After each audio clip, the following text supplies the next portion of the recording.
All right, there's all our check marks coming in. Let's get our Facebook groups up and running as well before it's officially time to get this show on the road. Got Spinning Wheels 1 and 2. All right, welcome in, welcome in, welcome in. It is Tuesday night, the 7th, and that means it's time for an episode of Building the Broncos. I am Nick Kendell, and joined by, as always, on these Tuesday evening shows, Carl Dumler. Carl, how you doing? It's good to see you. How's life been? How was Disney World? I'm sorry we missed you last week. Yeah, I know. Of course. We Tuesdays. always say Tuesdays, man. You do not want to miss a Tuesday around here. No, Disney World was great. I did have my, I guess, my little temper tantrum when I saw that the news broke on a Tuesday. And I did get to watch your guys' show. Yeah. And the whole time I'm just going, oh, I should have been there. And my wife's like, I'm sorry. And I'm like, it's not your fault. We're here having a great time. I can't let this ruin that. But yeah, I missed that opportunity to get to talk all that with you guys. And obviously, I mean, well, tonight we're going to talk plenty of coaches because that's still the talk of the town right now. And you got Sean Payton with his press conference yesterday with plenty of information coming through on that. Got assistant coaches coming in for interviews. So yeah, plenty to talk about. But yeah, Disney World was great. Got to go do all my Star Wars stuff. My lightsaber actually arrived in the mail today. Yes, I am that guy. I built my own lightsaber. Didn't want it to break, so I had them ship it. So I didn't have to put it in my suitcase. And I was very excited when I lit it up the first time today. Man, well, God bless him. Broncos country is lighting up right now at the news of Sean Payton, the head coach. And let's say hello to some people. The chat is lighting up as well. If you guys are jumping us in here today on Facebook, YouTube, make sure you click the thumbs up on the way in. We got Phil McLaughlin right now clicking the thumbs up. And you guys in the chat, and Carl, keep me accountable to my internet right now. It says I have one bar. Hopefully it'll keep on trudging along just like we are. Dylan Von Arks, good to see you, Dylan. Dylan texted me happy birthday yesterday, so appreciate that, Dylan. Thanks for the shout out. Saying sup Broncos country. Make sure you guys hit the like button on the way in, share on all platforms, and subscribe if you haven't already. Our guy Rip, I saw you in here, and when Carl had to jump out because of technical difficulties, I put in the chat saying we'll be right with you. Please hold on because I know Rip likes some punctuality, so I appreciate that, Rip. I do too. If you're supposed to be somewhere at a certain time, then God bless. Try to do that within like a 5-minute error bar, but Yeah. it's fine. But totally fine. Russell's a wannabe. He has to prove otherwise. I mean, there's kind of I would say kind of a front to the personality. He's kind of always been that guy, but as a wannabe, I don't know. You could argue that he's inauthentic. I think that's one of the bigger things, if you want to use even the phony on that, but I don't know about a wannabe. He just kind of is. I don't know, not to microanalyze him too much, but he's a different dude. Yeah. You just run into those people who are just, they dance to their own beat. Mm-hmm. And they just don't seem to notice that they do. And that's kind of Russ and his wife, Ciara, as well. They both kind of have that weird personality. They kind of work together in that sense. But I think it really is just more. He really just doesn't know that he's different. I think he really does kind of think he's one of the guys. And the guys are kind of going, okay, you're just our weird friend that hangs out kind of with us. And we tolerate at times some of the things that you do. But yeah, it's going to be interesting to see this relationship between Russ and Payton. This is going to be make or break of how this season is going to go if those two can get along. Yeah, be yourself, Russ. Whatever it is, who gives a hoot what Carl and I are doing here, sitting here, microanalyzing you or anything. Just be yourself and go out there and play better football than you did this year, and we won't care. And also, he doesn't commit any crimes or anything like that. It's not like the Deshaun Watson stuff coming in here with that. He's seems like a good dude, does a lot of work at the Children's Hospital, but we don't need to go down that path too much. I don't know did you see any of the interviews today, speaking of that path, but Terry Bradshaw today out there at Radio Row in Arizona, man, he went out of his way to trash Russell Wilson and then ended it with I don't know the guy though, kind of a pretty uncomfortable interview there with Terry Bradshaw. Yeah, it almost feels like, and Sean Payton's done this a little bit himself, kind of building in some excuses if things don't work out this year of, the old coaching staff and some of the things that they brought in. I've got to work to correct a lot of the things that they did wrong. And, now some of his TV people that have worked with him, Payton took this in spite of Russell Wilson, that kind of whole conversation. And so now it's kind of okay, if he fails, it's Russell Wilson's fault because Russell didn't buy into the program kind of thing. And then he can be gone next year. Then it's the Payton show after that. I don't know. I'm kind of with you. I hate to speak on people I really don't know. I can speak on what I see on the field because, that's what we're watching with our eyes. But the actual personality and what they bring to the table behind the scenes, we get little snippets of information on those kind of things. But even there, you got to kind of work through it of who's saying it, why are they saying it, where did this really come from, all that information. So I don't know. I guess to me with Russell Wilson this last year, I think he's probably been pretty humbled with how the year went. And you got a coach fired, the second shortest stint in like the last 25 years of any coach. I would say that I would hope that'd be a little bit of a wake-up call to the guy. We're fixing to find out. It's Yeah. interesting. We're going to listen to everything we can, all the rumors and whatnot with the relationship there. But it was Peter King did an interview today at Radio Row as well, talking about how Russell Wilson's been humbled a tad this season. He wanted Sean Payton in here and is going to be very receptive to criticism and coaching. And that's what you want to hear after last season. Yeah. I don't think anybody's happy with how last year went. So what I'm happy about is Mike S. coming in here saying, "What's up, Broncos country? Good to see you, Mike." We also got our guy Kevin Gray coming in saying, "Evening, Broncos country. Happy to hear from everyone. Not sure who's on tonight, but what's up? It's Carl and I. It's Tuesday night, so it's Carl and I hanging out with you. I've got Bradley Conger in here saying, looks like we'll be in Minnesota, be the Minnesota Saints before long. Okay, bringing in players from Minnesota and New Orleans and coaching staff. I've said it on here 100 times, and I'm not the first one to say it, but front offices, coaches, they bring in people they know. They bring in people they've worked with.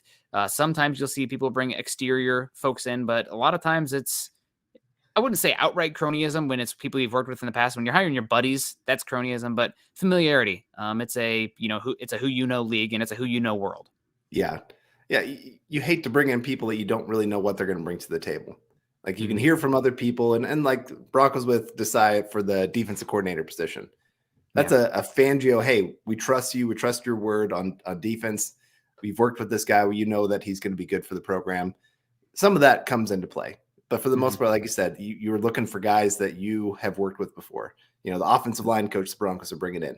That's a guy that Sean Payton knows better than anybody of what he brings to the table, both as a player and as a coach.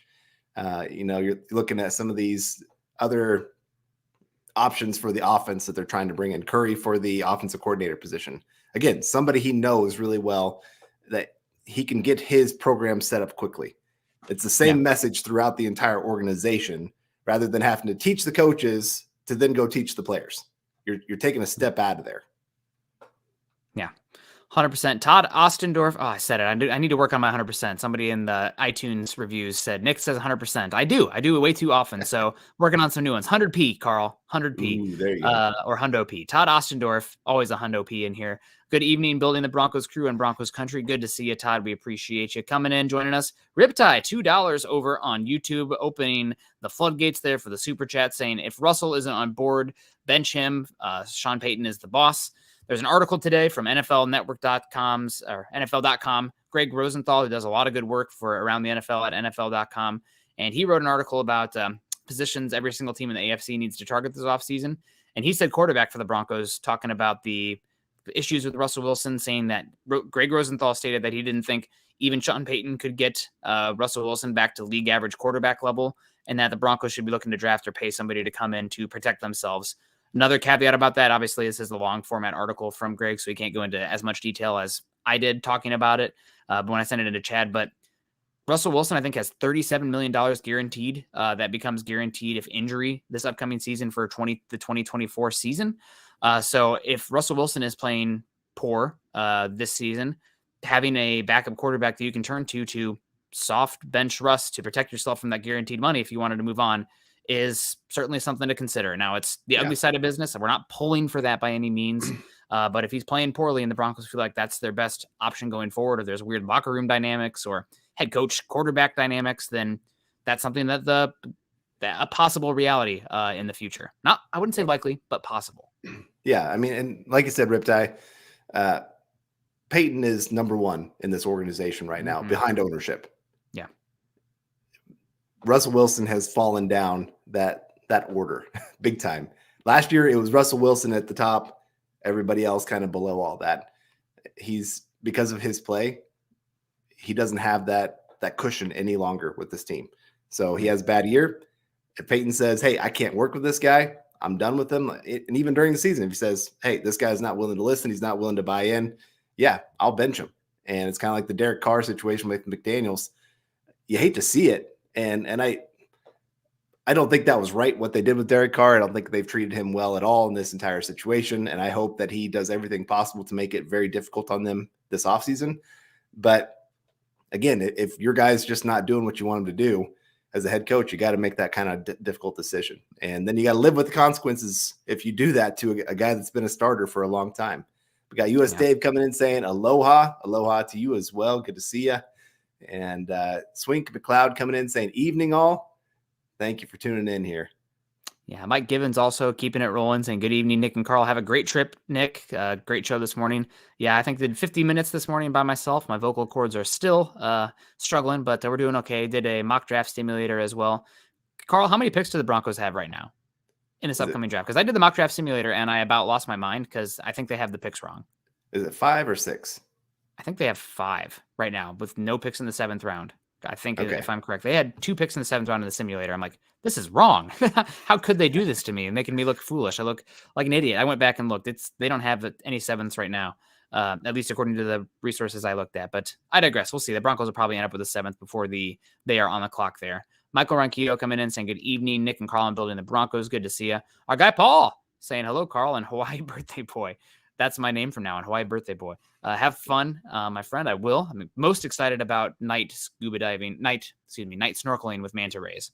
Going to be very fun. Yeah. Greg Smith, good evening, Broncos country. Good to see you. Joey Grubbs, Nick is back and back and back again. Yep. He's, they got me chained here. Luckily, Chad's letting me see the daylight here this upcoming week, but then I'm going to be right back to the dungeon in my basement recording podcasts and writing articles. Phil McLaughlin coming in. Phil is always a huge supporter of the show. First one to drop a thumbs up on the way in on Facebook. You guys be like Phil. You don't have to be super chats like Phil, but if you're on Facebook right now, drop a thumbs up. We'd really appreciate that. He says, good evening, Nick and Carl. You're getting old, Nick. It's the first anniversary of my 30th birthday, so I guess I am getting old. Have a great vacation. Carl, I hope you did Harry Potter World as well. Go Broncos. Did you end up going to Universal or much more Disney? It was all Disney. That's okay. Yeah, we did Animal Kingdom, Epcot, Magic Kingdom, and Hollywood Studios. Well, very fun. I mean, God, getting out of Kansas in the winter and getting down to Florida, I'm sure it was a great time with the family. So yeah, that was nice. Man, I'm not. I went to Disney World once, and I was in high school. It was like an orchestra trip. Oh, yeah, guys, I played violin. I'm really cool. But it was a good time. It's way too many people. I'm much more in the woods backpacking. Get me away from people. Joey Grubbs saying, what's one move on offense and defense that you'd like to see the Broncos do this year? Carl, I'll kick it to you first. Let's talk offense. One move. This would be a great topic for a show that we'll probably circle back and change our answers to. But one move on the offense you'd like to see the Broncos do. I would like to see them highly invest on the interior offensive line. Get yourself, pay one guard and one center in this free agent class. Get some guys in there that have that experience, and maybe it is bringing Glasgow back. I thought he played really well down the stretch for the Broncos. It seemed like he was kind of that nice, consistent piece for those last few games where Russ played a lot better. The entire offense started playing better. The run game started going. It just seemed like he was kind of a catalyst that started getting some of that going for him. So I would love to see them really invest on that area because, Russ having that pocket to kind of step up into. I know he wants to evacuate as much as possible, but especially in the Sean Payton offense, he's going to want Russ to have to stay in there a little bit more. And the run game as well. I mean, that's the other big part of this is the Broncos really need to become a power run team. Like we're going to just bully everyone up front and then do the play action off of that. That's going to be their way to success with this offense. And like I said, it starts with that interior group being a highly effective unit. What about you? I mean, investing in the offensive line is number one. I don't want to just reiterate everything you said, specifically into your offensive line. It's not just the run game. It's keeping Russ from guys leaking into the backfield, resetting the pocket. I mean, last year, Cushenberry and Reisner had really good pass protection metrics, but those were I asked, I think it was Seth Walden, who does a lot of that stuff for ESPN, like what quantifies a pass rush win? And it's like, if you keep your shoulders in front of those guys and stay on the block, it's a win. Well, guess what? If you're driven 5 yards back and you're still square in front of them, You won your rep. No, you Whoa. didn't. No, you didn't. No. So that's one that they struggle with in terms of quantifying. So getting somebody strong at the point of attack where they can anchor and actually give Russ room to maneuver where he doesn't have guys in his face. But I'm going to pivot off that one a bit. And you mentioned the run game.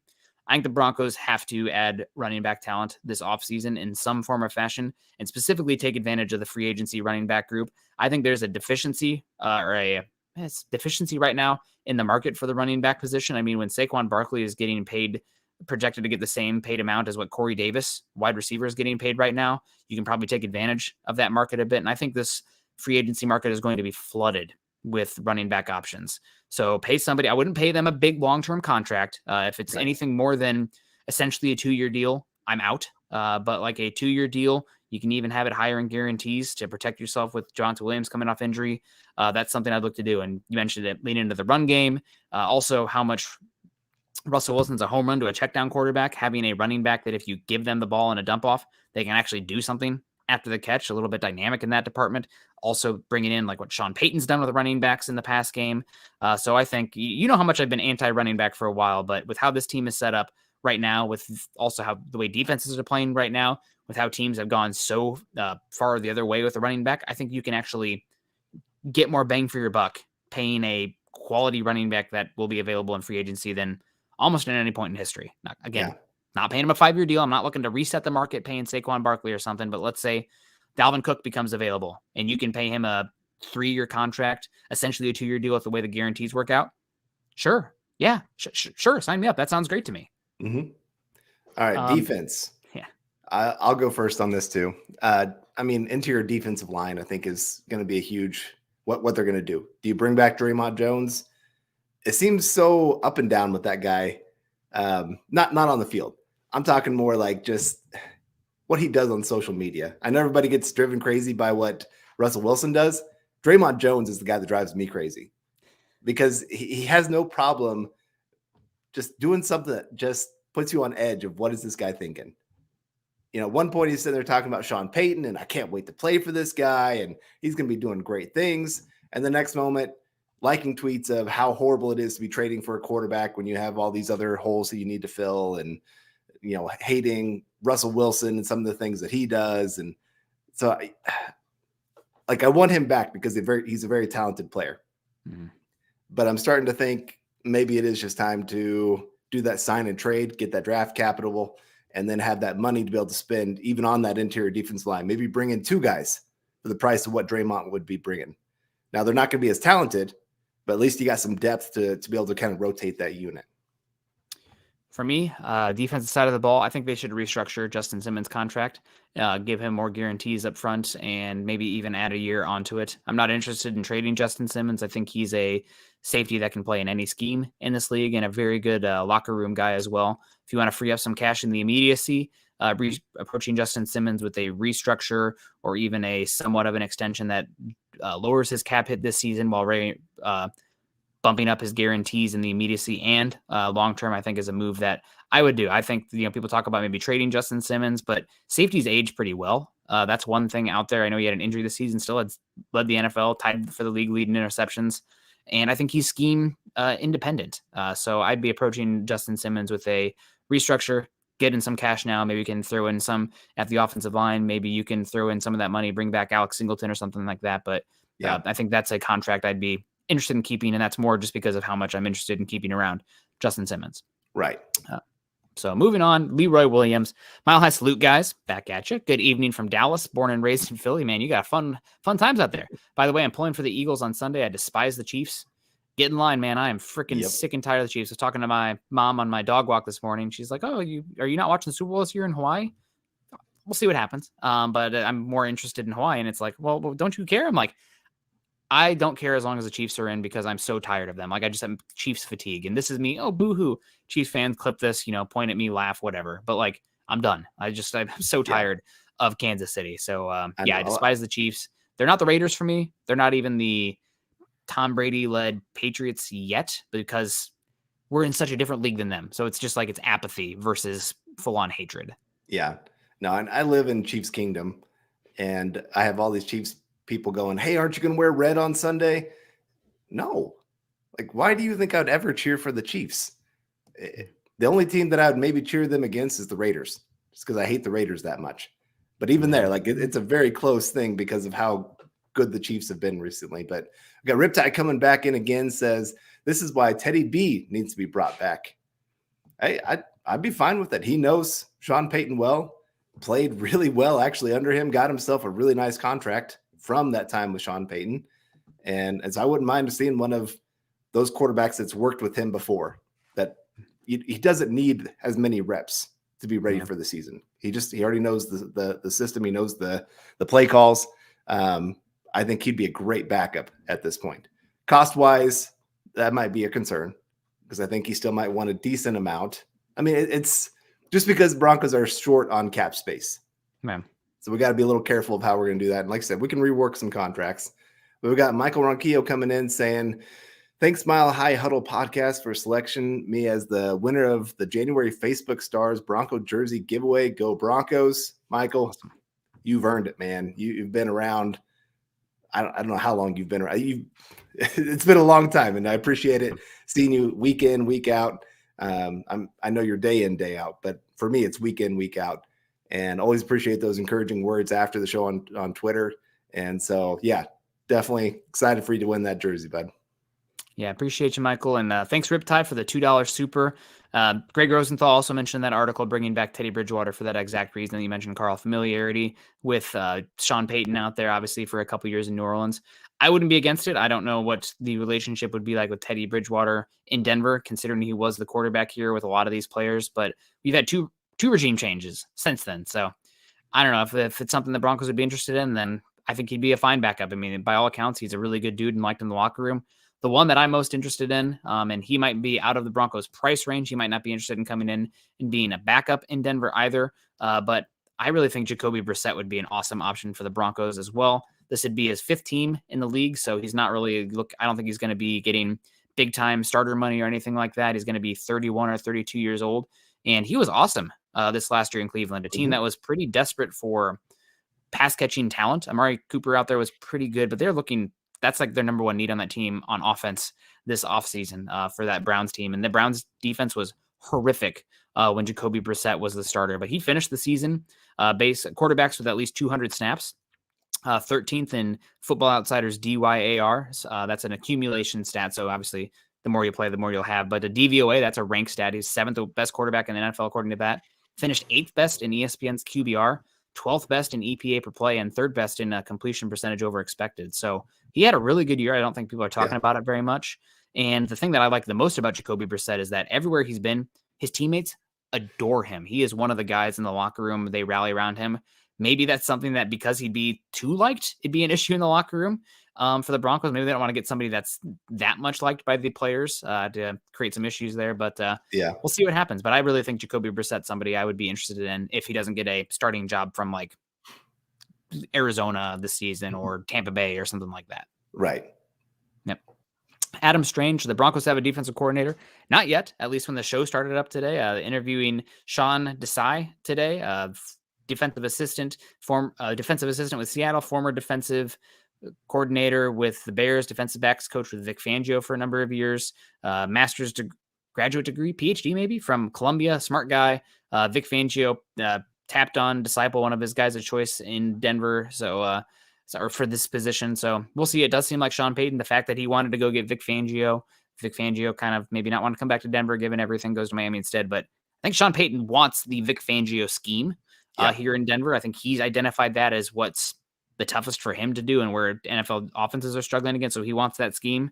Desai might be your best option for that. But we'll see. We saw last year Ed Donatel, the Vikings thought they signed up for the same thing with Ed Donatel, and the Vikings defense was horrible. So you still got to have the horses out there. But Sean Desai had his meeting today. I wouldn't be shocked if it was announced tomorrow that he's the new defensive coordinator. Yep, I'm with you there. It doesn't seem like there's really anybody else in competition with him. Chris Richards, maybe? Chris Richards, I guess there's a chance that Mike Zimmer could be interviewed without anybody known because he's not part of a team or an NFL organization right now. But I think right now seems like a one-horse race for the Broncos at the defensive coordinator spot. We'll see if that changes, though. I mean, gosh, it's The coaching staffs are always interesting to see how they come together. We got our guy Keone coming in saying aloha. Hope our 7-year famine is over. God, I'm starving, Keone.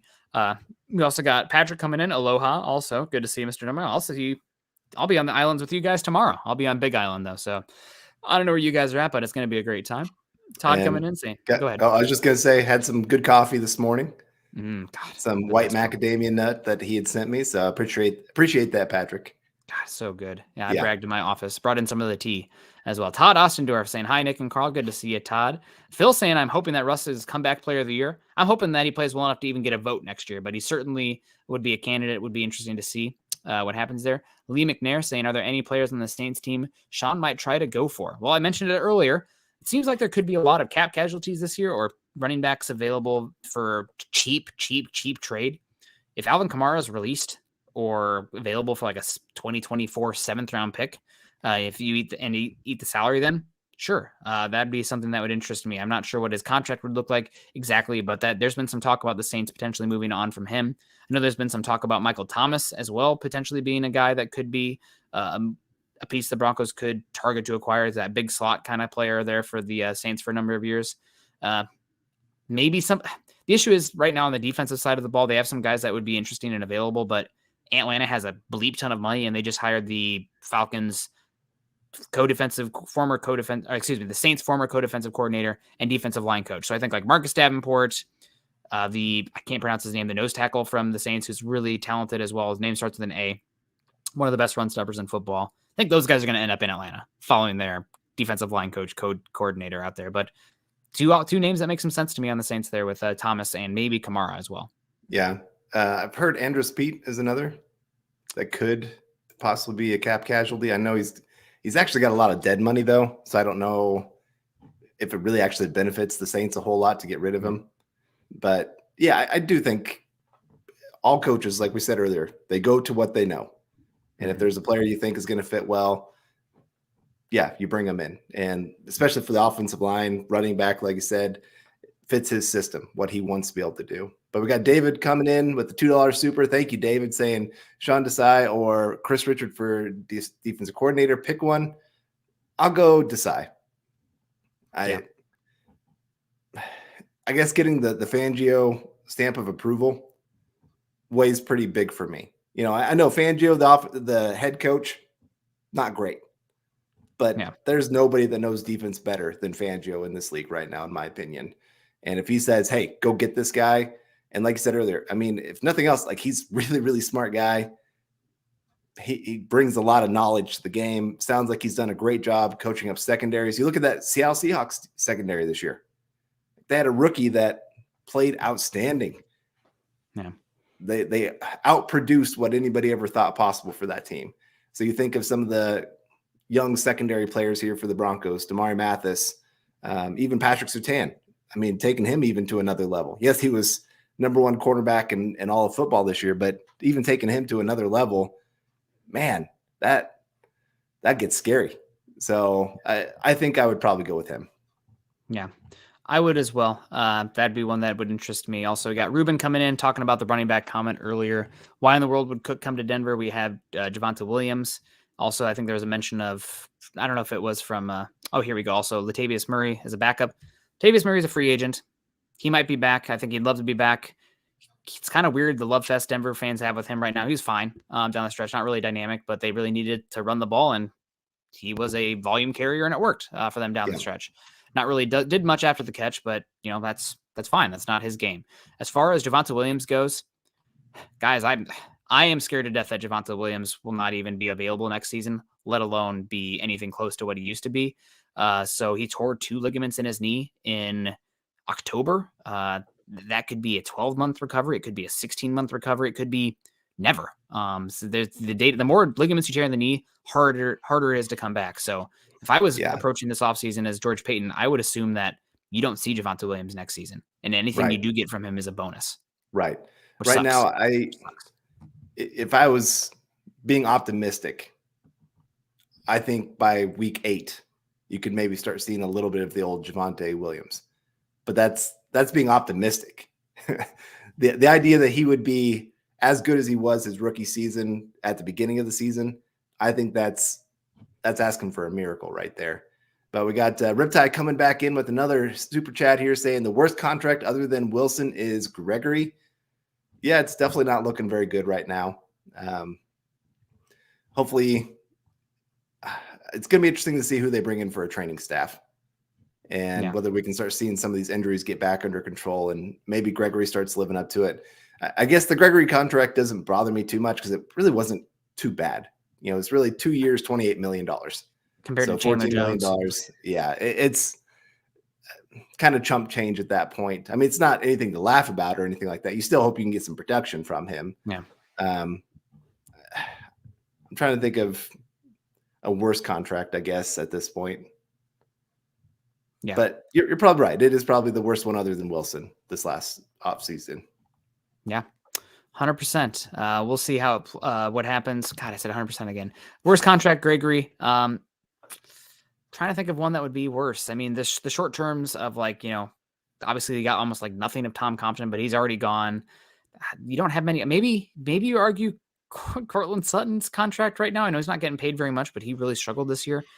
The Wilson one's the albatross, and the way Gregory is set up, it's not great, but you can save a lot of money moving on from him after this season. So hopefully it gets better out there for him this season. They need him, no doubt about that. D-Generation X coming in $5 saying, hey, Carl and Nick, I'd like to see them pay the Texas A&M running back Akane, Devon Akane, I believe is how you pronounce the name. Yeah, 5'8", 185-pound track star player at Texas A&M. I mean, watching his tape, it's weird because he moves different. I mean, it looks like he's like playing on rookie mode. And you know how they have the force multipliers on you when you're playing on rookie mode, like a player that shouldn't be that fast is like just flying by everybody else. Kind of looks like that out there, and that's against SEC competition. Now he's a little bit smaller. You're going to be limited in what you can do with him in terms of pass protection. If he gets isolated against a rushing linebacker, that kind of thing. And I didn't see a lot from him as far as a dynamic, advanced route runner out of the backfield, but no doubt he's an athlete. Because he's 5'8", 185, he's light, but he's not like rail thin because of just how he's proportionately. So yeah, he's a really fun player. And also, bonus for him, special teams. He can be a returner. Right. Well, and I think like if you would pair him with like a Latavius Murray. Yeah. So you get Murray in free agency, then you bring in that guy in the draft. I think that'd be a nice little combination there. 1-2 punch until you can get Williams back. So I'd definitely be for it, but you have to counter him with somebody else for sure. Like I said, you need somebody that can be in there for pass protection. Murray really proved himself well in the passing game, both as a receiver and as a blocker those last few games. So I'd love to see Murray back. I just want to see the contract to bring him back. Like if it's a couple $1 million, great, do it. Go for it. If he's wanting like that $5 to $7 million for the running back position, I'm saying, you know what? I like these.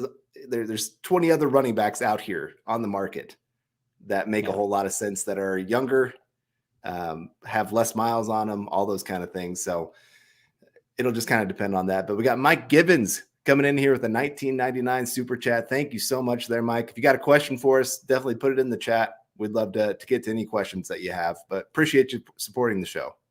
Yeah, appreciate you so much, Mike. Glenn coming in saying second edition of a mock draft tonight. No mock draft tonight, Glenn. We'll get there when we get closer. We'll see what the Broncos pick is. I'm waiting for the Draft Network mock draft simulator to get going there. That's one that I'd be interested in. I like to use the different big boards out there. I like how PFF, you can up the randomness and positional value and teams drafting on needs versus value, just kind of to mess with that a little bit. But I mean, they had Julius Brents like at pick 175 right now. So waiting until there's a new big board out there that we can use. So we got Doug coming in here saying Randy Gregory is going to kick ass next year if he stays healthy. It's a big if on the health part, given his career to date. But when he was out there this season, he was incredible as far as the ability out there. I mean, he moves and plays, and the body type and athleticism to the body type is, top 10 pick worthy out there. But he's got to stay healthy. He's also got to keep his cool. I mean, losing his temper in that Rams game, I get it. You're getting your butt kicked in getting clowned by Patrick Starfish on the slime game on Nickelodeon Christmas Day. Nobody wanted that to happen. But you can't act like that. And I like the press conference afterwards where, he's talking about it and he's like, I shouldn't have done that, taking accountability. But it's kind of like, I don't want to compare him to this, but it kind of reminds me of an Ndamukong Suh, who's like, you listen to Ndamukong Suh, he's obviously an intelligent person and well-spoken and whatnot, but then he goes and does tomfoolery, buttheadery on the field. And it's just like, you can say that after the fact, but like you keep doing this. So something that I think Gregory can have a great year next year. Got to stay healthy. Also got to keep your head in the game and got to keep your emotions in check in an emotional game. I know that's a hard ask, but it's what it is. Right. Well, I mean, look at the AFC Championship game. One huge mistake. I mean, it wasn't the only reason the Bengals lost that game, but obviously, like that was a big one there at the end of the, late hit out of bounds. Yep. Could have gone to overtime if that didn't happen, and who knows what happens at that point. But we got Ernie Mays coming in saying, "Go Eagles." Yeah, I saw a map earlier that was showing which areas were cheering for which teams, and was good to see that they didn't have Colorado cheering for the Chiefs. A couple times I've seen where they've I don't know, it feels like they've only asked like Eastern Colorado or something like that who they're cheering for, and a few of them have said the Chiefs or something. I don't know. It just seems weird, but thankfully Colorado strictly for the Eagles. All right, I think it's probably something where you ask these people, here's the poll on the bottom, click if you want, and Bronco fans are just like scrolling right past it, where the Chiefs fans in that area are certainly voting. So yeah, I can see that. The sampling there is flawed. String guy coming in. Hi, Carl. Good to see you back. Scott posted a video called the guy the next Brock Purdy. Sorry, I don't remember his name. Do you think he might be available in the later rounds? Talked about Jake Hayner. He said the next Brock Purdy because Jim Nagy compared him to being, hey, this guy could maybe be the next Brock Purdy. I don't think he's the next Brock Purdy. I don't think he moves the same as Brock. Brock's got a little bit more playmaking ability and some flexibility, I guess, in his ability to throw the football. He got a little bit more baseball player to him that he can create off different platforms and different arm angles than I saw from Jake Hayner. But yeah, Jake Hayner could be available rounds 5 through 7. I think he will get drafted. I know that friend of mine, I talk with him pretty often, Dane Brugler, who does a lot of draft work for the Athletic. I don't think there's not many draft analysts that are better than Dane out there. Right. But he really likes Jake Hayner a lot, his makeup. If you want to go back and watch a fun highlight of Jake, go find the 2021 tape of Fresno State versus UCLA, where he led a incredible comeback against the obviously more talented UCLA Bruins. But I don't know. He's fine. I think he's definitely an upgrade from Brett Rippon, but I don't think I am looking for him to be anything ever more than a number 2 quarterback. And I don't even think like a high-end number 2 quarterback. Yeah. And I'd say this about Brock Purdy. He went to the perfect situation. Oh, yeah, for sure. I think if he was on any of the other 31 teams, he's not doing what he's doing. Yeah. He's got the best, I think, probably the best system of being able to at least hide the weaknesses of quarterbacks and really make things very easy for them on the reads and where the ball's going. On top of that, obviously having the weapons that they do makes it very easy. They've got a great offensive line. So there's just a lot of things that play into that. I was going to ask you this question. Who are the top 3 head coaches when it comes to being able to take average quarterbacks and make them look good? Top 3, man. You blindsided me on this one. Kyle Shanahan obviously is got to be one of them up there. And a lot of people will say Sean Payton. I think that's probably an easy one to say. Andy Reid, actually, too. I mean, when freaking Chad Henne can go in there and run the offense and score points when Patrick Mahomes gets hurt and like win them playoff games a couple years ago against the Browns when Mahomes gets hurt. I mean, that's unbelievable. I mean, what he did with Alex Smith as well, pretty darn impressive. So Andy Reid's up there. Then maybe you'd argue Sean Payton after that. The results were mixed with Jameis Winston, although he was injured. Results mixed with just in general in the post-Drew Brees era, but it's got to be up there. So those are the names that stick out to me right now. Ooh, maybe Frank Reich, what he was able to do with that Nick Foles team, the Carson Wentz team, and then also Doug Peterson as well. So I mean, there's some good ones out there. I think the top 2 for sure though would be Kyle Shanahan and Andy Reid. Sean McVay is another name out there. Yes, that's another good one too.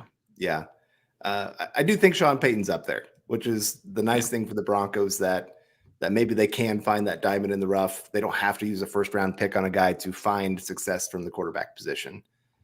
And I do think the post-Drew Brees time, Winston was having some of his best time until he got injured. So at least you got to see that. You got to see little flashes of what he could be. And then I guess he had Trevor Siemian come in. And Ian Book. Taysom Hill. Yeah. But even Taysom Hill, like when Winston went down, he had some decent games there. I think, was that one of them that he played against the Broncos? Yeah, that was when the Broncos didn't have a quarterback. Yep. Kendall Hinton Yeah. Hall of Fame game. Uh-huh. Oh, God man. bless. Yeah. A lot of fun. But yeah, so you get to see at least a little bit of that. And so I would love to see the Broncos use a pick on a mid-round, late-round pick guy. Just like I said, maybe you're just updating on Brett Rippon. And maybe you're catching a Brock Purdy kind of situation that it works out. If not, then you've got your full arsenal of picks the next year as well. Yeah, 100% on that. God, I need to get that out of my brain. 99% there, Carl. D Generation X, $5 saying what players in free agency this year that might not get a franchise tag would you be interested in the Broncos to get? If any of Caleb McGarry, Mike McGlinchey, Jawan Taylor become available, those are probably the premium right tackles this cycle. Be nice for the Broncos to make a big investment in that position. I don't think it's do or die. Like if the Broncos don't wind up with one of those guys, all is lost. I don't believe in that, but it'd be nice to walk away with a for sure solid right tackle out there. Be worried a little bit about the return on investment on those guys. You're probably paying more than what they're worth given the scarcity of the position, although the market dictates value. Anyway, but those are ones that would interest me for the Broncos out there. I can't think of anybody else right now off the top of my head. Maybe Connor McGovern coming back. I don't think he's going to get the tag. Isaac Semialu, another guy, but I don't think he's going to get the tag. So those are the names that stick out to me. Those right tackles potentially might getting tagged, and those ones would be of some value. Yeah, I'm with you there. And you talked about earlier, there's going to be a plethora of free agent running backs. There's going to be some nice names that could be actually very plus players for this team. And I really have, I think that's the one position where you might be able to get B plus talent for like B type money. Yeah. Just because, like I said, there's just so many of them out there that no team really wants to pay. And this is a pretty decent running back class, I'd say, in the draft. Yeah. Where you're still finding some guys in that mid to late round picks. And so, again, it drives down that price of guys that otherwise might be getting some decent contracts. Hunter, I definitely agree with you on that one. Some other names that would interest me here, just looking at the list, potentially somebody like a Javon Hargrave from the Eagles, interior defensive line. There's some options, especially if we lose Draymond Jones. Daron Payne is going to be available also. And then you have, what was the next one here? Dalvin Tomlinson. So some Alabama guys there. I know you were a big Dalvin Tomlinson guy coming out of Alabama. I remember that was some of our earlier draft podcasts when we were doing just the podcast side, not the live stream. So some defensive line names there to keep an eye on. The Broncos defensive line room after, if they lose Draymond Jones in free agency or they tag and trade him, becomes extremely questionable. And that's a position that maybe the Broncos will look to invest in. I definitely believe in investing in the trenches on both sides of the ball, if at all possible. We also got coming in here, and he knows how to get me in a question here. What do you guys think it would take to get Tristan Wirfs? More than the Broncos have available, unfortunately. You're probably talking about the Laramie Tunsil trade. What do you get? 2 1s? I don't think the Broncos have the ability to give that up, even though Tristan Wirfs is amazing. And man, really, really great player from the University of Iowa. I loved him in that draft. David Bristol coming in with $2. Thank you so much, David. We appreciate you so much. I hope you're having a great Tuesday and hope you have a great night. Richard Miles saying, sorry I'm late. How's everyone doing? We're doing good. And it would be even better if everybody joined us today watching on Facebook and YouTube. Dropped a thumbs up on the way in, hanging out with us. I know not everybody's in a position to contribute to the super chats, the super stickers, superstars, whatever. That's fine. But a little thumbs up or a heart, like our guy Brian Flores coming in here on Facebook, would do us a heck of a lot of good. We'd appreciate that so much. Continuing here, Carl, any rumors that you want to get into as far as the Broncos coaching staff? There's been some names. Obviously, we've talked a little bit of Sean Desai. I talked a lot about his scheme this morning. Anybody in the offensive side of the ball that we've been hearing anything about for the Broncos potentially filling out their staff? Well, I know, is it Ronald Curry? Yes. Is one for the offensive coordinator position. He was the quarterbacks coach, sorry, for the Saints here this last season. And sounds like there's a good chance he'll be joining the Broncos staff in some, it seems like it's between him and Joe Lombardi, both guys that have worked with Sean Payton before. Obviously, Sean Payton's going to be calling the plays. Yeah. So we don't really have to worry about that. But, getting a guy that can work with the quarterback and get Russell Wilson on the same page, that'll be huge for the Broncos. And so I've heard a lot of good things about Curry. I don't really know a whole lot about him. I mean, that's kind of the hard part about all this is like you can see some of their work that they do with certain players and say, oh, yeah, look, they did pretty good here. But taking that jump up to the next level, we never know quite how they're going to do when they make that jump. So, but this one's kind of different because it's more like he's staying in the same position, just getting a different title. Because like I said, Sean Payton's the offensive coordinator at this point. And David, so, I'm gonna rescue you, Dave. He says somebody rescue me and can't get the chat in there, the super chat at the same time. If you do this and then comment right afterwards, if you do something like that, $2 in the comment, I'll get you. It says, who do you think the Broncos could trade for cheap cap space or collect some draft picks? Maybe I could see the Broncos. 2 names I'd keep an eye on here for the Broncos potentially approaching with a restructure. And then if they don't get a restructure, then maybe you hear some rumors about them being shopped. One would be Garrett Bowles. I know that some people that have been close to Garrett Bowles have mentioned that Broncos might have approached him with a restructure, and he said no, and that might put him on the market this offseason. Probably it's going to be more costly to find his replacement with the dead cap on top with Garrett Bowles, but something to consider there for the Broncos. And then maybe Cortland Sutton as well. If they trade him with a post-June 1st designation, they can clear some cap space, spread it over 2 seasons. And maybe if you're bringing in Michael Thomas, you're looking to move some of that cap from the wide receiver position and what you're paying it right now. So those are some names that stick out to me. I don't think you can trade Ronald Darby coming off that injury. He'd be a name as well that would stick out, but I don't think you're going to be able to do that. And then obviously we mentioned Draymond Jones earlier, but those are the names that stand out. Yeah. Ronald Darby, I think it's more, like you said, he'd have to probably be a cut or a restructure, one of the two for the Broncos. Garrett Bowles, I guess, let me ask you this question. What is the benefit of a player not restructuring? Because a lot of times they get more guarantees added when they restructure, get a little bit more protection. Why would a player not restructure? They want to be able to hit the market again sooner. Sometimes there's also a loss in some of the incentives that they can hit, so they get more guaranteed money, but it may be not more money later on as well. So it lowers the potential earnings on the contract while raising the guarantees. Okay. I just wanted to get that clear out there of why, because it does seem weird like I said, you get those guarantees. You, as a player, when you don't know if you're going to be able to play 2 years from now, let alone this next season, sometimes getting those guarantees is a big deal.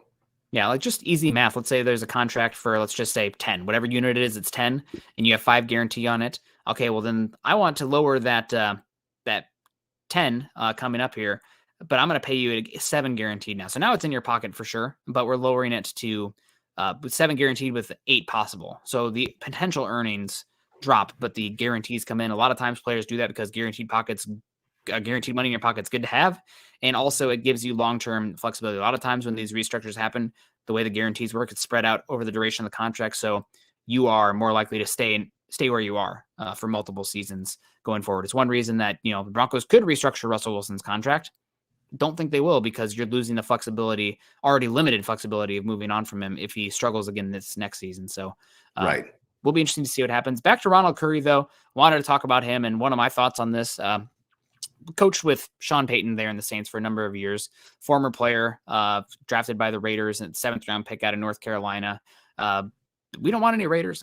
Whatever. It was a long time ago. It was the 2002 draft. I don't even remember that draft. I was pretty darn young. But he's been coaching with the Saints since 2016, came up as an offensive assistant, 2016 to 2017, wide receivers coach 2018 to 2020, and then also the quarterbacks coach from 2021 to present, including obviously a year as a quarterbacks coach underneath Sean Payton. You mentioned it earlier, Saints can block people getting lateral moves out there, but if you give, let's say the names right out there have been thrown out right now for the Broncos, we've heard Curry, obviously Ronald Curry. We also heard Joe Lombardi out there for the recently fired offensive coordinator from the Chargers, who was the offensive coordinator underneath Sean Payton for a number of years as well.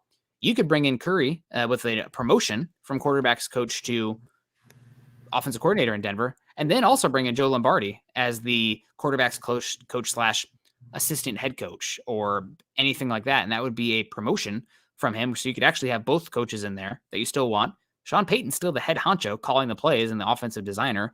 So that way you can still bring in Curry who you want and Joe Lombardi. You're just changing the title somewhat on that. So kind of silly moves that you have to do here for this kind of stuff with the NFL, but it's the way the rules are set up. So something to consider, and we'll see if the Broncos do something like that. Yeah.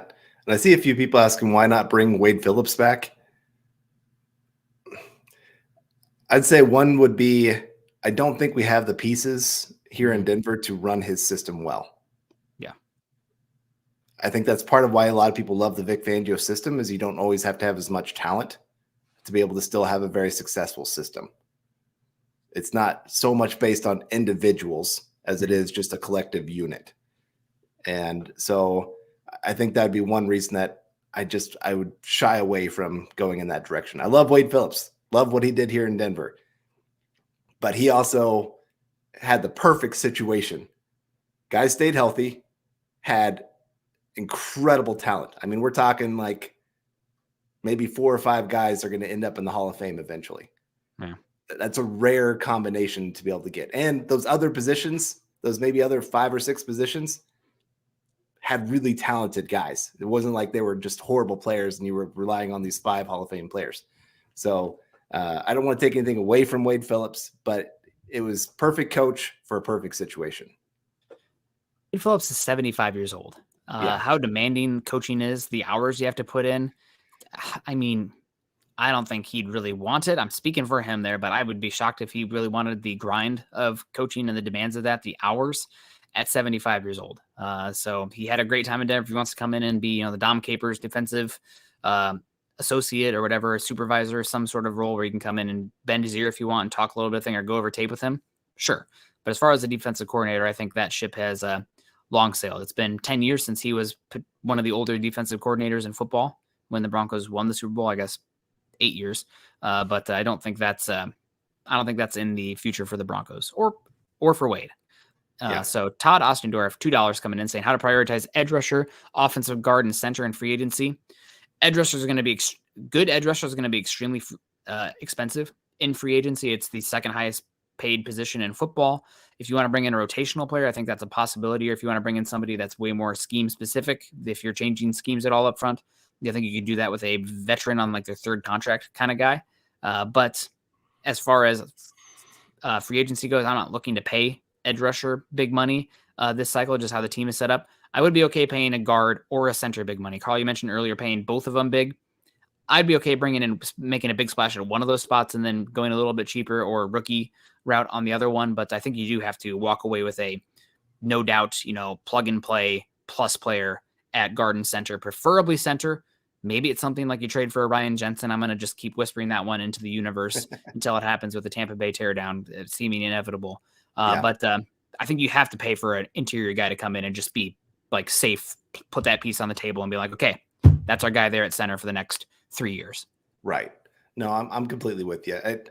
Maybe I'm being a little too optimistic thinking that you can pay both, because the Broncos are still going to be a little bit limited. I mean, they have plenty of cash. They can make contracts work if they really want to. They can blow up future cap situations and kind of be like the Saints where it was with Drew Brees, where they just kept pushing it back further and further. And you can make that work.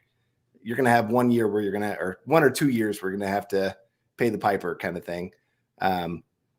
But for sure, like I said, you got to fill one of those spots in free agency. You got to make sure you got your starter that can come in, be that true veteran on the offensive line. Yeah. And like I said, I'd really love to see them bring Graham Glasgow back. I know cheap. He hasn't. I know. He's got to be cheap. Yes, I agree. But I still like the way that he played. I still like that he is a nice veteran presence there. I think he's a smart guy. Injuries have kind of zapped him these last couple of years. But if he can stay healthy, I think he would be a huge solidifier for that entire unit. Would be good. No doubt about that. And Carl, we haven't had a chance much to talk about this yet. I want before we close this on up, I want your take on the press conference yesterday. Any drive home points after listening to Sean Payton, listening to other people react to Sean Payton stuff? George Payton talk about it, a little side interview. We always have great interviews up front with the press conference, the big Denver sponsored background, but then they have a second interview off to the side afterwards. That's always where you get much better information. Doing the NFL Combine, I think it was 4 years in a row when Elway would have it. He'd have that one up front where everybody got to follow him. And then the Denver media got to go into a back room with him and ask some more questions where it's not as much of a rubber stamp, more story building ones where you can get a little bit more specific with him, and saw that yesterday with Payton as well. But and that's where we found out the tidbit about not having a personal coach in the building with Russell Wilson. But any thoughts on Sean Payton's introductory press conference that occurred yesterday in Dove Valley? Well, we've talked about this before on here, but it felt like we got a grown up in the room now. Mm-hmm. Hackett last year, I loved his interviews because he had lots of energy, but it was always we got Russell Wilson. Holy cow, look at us. Like, woo. And, he's more of a cheerleader on the side. Yeah. And, he's wanting to talk about his Star Wars and all those kind of things. And like I said, I love the energy, but it did kind of feel childish at times. And then you kind of saw where Russell Wilson came in and he just took over. And he was like, I'm going to be the adult in the room. I'm going to have my own team in here. I'm going to have my own coaches. I'm going to do my own thing. And it was just like Hackett lost everything from the very beginning. And then, hearing about Hackett took the media room where they did all their interviews, turned it into a game room for the team.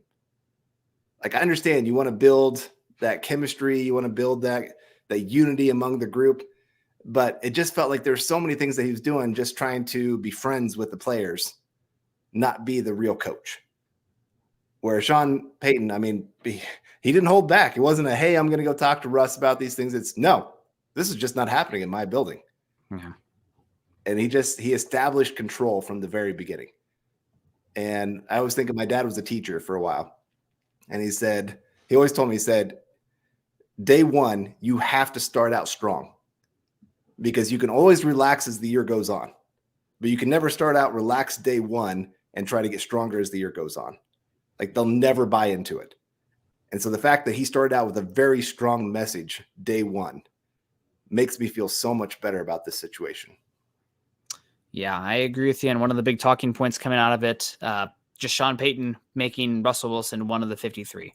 How does that work out there? You're not special. Yeah, you're one of the team. And if you're not all pulling in the same direction or you have your own agenda, I think it was Sean King as well, talked about, not bringing in, your own media team in there. That stuff's over with in Dove Valley. We'll see what the relationship looks like going forward, but it'll be interesting to follow. No doubt about that. Greg Smith coming in saying, great podcast, Broncos country. Good to see you back, Carl. Yeah, we appreciate you. He also, Sting Guy says, Carl, wake up, Eric, and you guys cover BFB next week. Would be great. Yeah, we'll see. I think Scott is still going to be gone as well. So you might have to shake Eric a bit. You might have to get your privileges, though, figured out, because otherwise it's going to be that might be an issue on that one. But I'll talk to Chad. We'll see what we can get worked out. Maybe Eric and I will get a show in this next week. Would be fun, no doubt. We got Daniel Yost coming in saying, so do you guys think we should get in free agency and should we trade to add for the Broncos under the new head coach, Sean Payton? Talked about some names already. I think you got to bring in a running back. You got to bring in somebody on the offensive line, if not two offensive linemen. And I'd love to bring back Alex Singleton. Now, what the defense looks like is going to change dramatically. If they are bringing in Sean Desai, I think that Alex Singleton would be fine to bring back. If they're looking to bring in somebody with more aggressive tendencies that wants to blitz those linebackers, I want somebody with more size and athleticism that you can create more pass rushing mismatches with. If you want somebody who's going to put those linebackers in space more in coverage and true man coverage out there, I want somebody with a little bit more athleticism. But I think that right now things are pointing to Sean Desai, which then in that case, Alex Singleton would be good if his market was bigger than what the Broncos could afford. Maybe somebody like Cody Barton could come in. I know that I mentioned that name in the chat and Eric said, he's not very good. Broncos would probably go cheap at the room if they're bringing him in. And it's somebody that would know the scheme coming in from Seattle. So a name to keep on an eye on as well. Well, and I think last year, a lot of us would have said Singleton's not very good. Yeah. And he just came in to a right scheme. Sometimes that's the big thing is the guy's just not in the right scheme. Yep. You're asking, I always think of cornerbacks as a great example.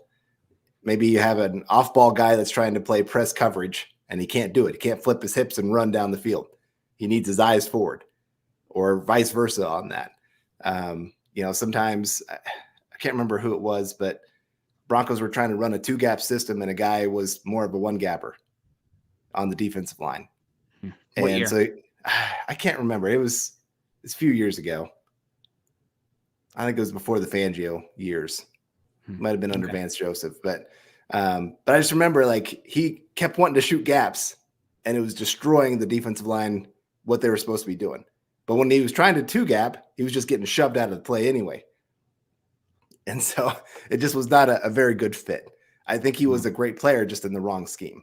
Man, I'm gonna have to look that up and see who it was. But That's something that Scott and I disagree on pretty often. As far as he said, just draft good players. I'm like, well, you also want to know exactly what you're looking for, what they're going to be asked to do, because your Tariq Woolen is much different than your Jair Alexander. So you want to put them in a scheme that makes sense for them. Yeah. So we'll see what happens. Todd saying Glasgow could return if you'd agree to restructure. We'll see. I'd be happy in it for him coming back to a near veteran minimum contract for 2 or 3 years, maybe slightly more than that. But I think he's a good flex option on the interior. If he's your first guy off the bench on the interior, your second guy off the bench on the interior, that'd be okay. You need to have somebody young with him as well. But I think Glasgow could probably be a coach if he wanted to do that in the future, and having somebody like that with flexibility on the interior wouldn't be a bad idea. And Kareem coming in with a question here. Last one before we get on out. What was the first Broncos jersey you guys owned? I had 2 different Elway jerseys. I had a white one and a blue one. I wore them often. And I didn't have an orange one. I'm all in on the orange nowadays. But they had a blue and a white Elway jersey. And God, man, he was the dude. I had a blue Terrell Davis jersey. And I remember wearing it for that first Super Bowl against the Packers. First Super Bowl the Broncos won. Yeah. And I did the fake dive, or the dive that Terrell Davis did when he was not being able to see very well because of his migraine. And I dove over my couch right into a bowl of pudding. And so I had chocolate pudding all down the front of this jersey. I didn't care. Is that when you lost your teeth? No, that was a very different situation. God, I thought there was a diving involved. But there was, all right, guys. All right, guys. Well, we're going to have to wrap it up. Appreciate everyone coming in. Make sure you're following Carl and I on Twitter. Carl is at Carl Dumler, MHH. I'm at Nick Kendell, MHH. Also, make sure you're following us at God, he made the wrong one. It's Chad put in the wrong one. It's a BTB_pod here, as well as at Mile High Huddle. If you haven't done so yet, make sure you're following us at Mile High Huddle Pod, Facebook.com/Mile High Huddle Pod, and Facebook.com/Mile High Huddle. And as the ticker says underneath there, subscribe, like, and share if you join us on YouTube. Click that bell notification so that way you know when we go live. I'm going to be out for a little bit. I will be back again next Thursday morning on the 16th. So nice vacation for me. I'm not bringing my computer. Thank God I put in my away message today. I won't be checking my emails. Don't bother messaging me if you need something too damn bad. But taking my first vacation for pleasure since pre-Rona. So excited for that. I mean, I live in Washington State. I've been doing backpacking trips constantly in the summer. It's kind of a vacation, but like going somewhere and doing something that isn't a friend or a family member getting married. Ugh, yawn. Back to just kidding. But excited to do that. And you'll have to hold down the fort for me for a little bit, Carl. Hopefully you don't miss me too much. Well, it's never the same without you, but I know you'll have a good time. I get it. I mean, I just went on my vacation here this last week. It was much needed. Loved it. Miss it. And so hope you have a good time there in Hawaii. Maybe you can pick up some nice coffee there from Patrick right in person. But anyway, like I said, have a good time, get some good hikes in, have some fun swimming with those manta rays at night, and stay safe, bud. All right. Well, we appreciate you guys. Make sure you always continue to choose kindness and compassion. Appreciate everyone coming in today and supporting us. And as always, go Broncos.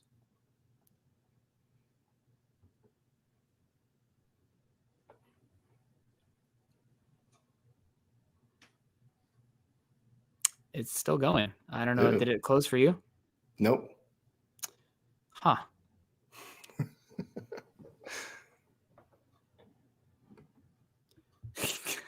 Somebody in the chat, let us know if we're still going here. Having trouble connecting and broadcasting.